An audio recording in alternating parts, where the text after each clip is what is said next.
Hi குட்டீஸ், welcome to my channel. Today என்ன பார்க்க போகிறோன்னா ஒரு அருமையான குட்டி கதையை தான் பார்க்க போகிறோம். வாங்க குட்டீஸ் பார்க்கலாம். ஒரு ஊரில் ஒரு பழ வியாபாரி பழங்கள் வித்துட்டு இருந்தார்.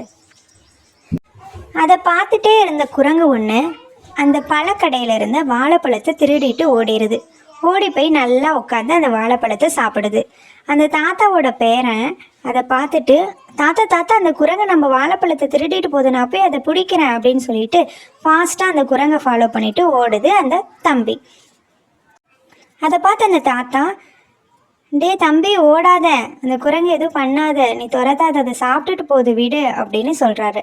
அதை கேட்ட அந்த தம்பி, தாத்தா அன்னைக்கு மகேஷ் அண்ணன் நம்ம பழத்தெல்லாம் திருடிட்டு போனாங்கல்ல, அப்போ ஊரே சேர்ந்து அந்த அண்ணாவை அடித்தாங்கல்ல, அது மாதிரி இந்த குரங்கும் திருடிட்டு போகுதில்ல தாத்தா, இதையும் நம்ம பிடிச்சி அழிக்கணும்ல தாத்தா அப்படின்னு சொல்லி கேட்குது.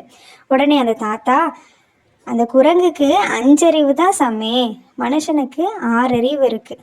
அந்த குரங்குக்கு தான் செய்கிறது அந்த திருட்டுன்னு கூட தெரியாது, அது பசிக்காக எடுத்துகிட்டு போகுது. ஆனால் மனுஷனுக்கு இது தப்பு அப்படின்னு சொல்லி தெரியும்ல, அப்போ அவன் பண்ணுறதுக்கு தண்டனை அனுபவிச்சு தான் ஆகணும்.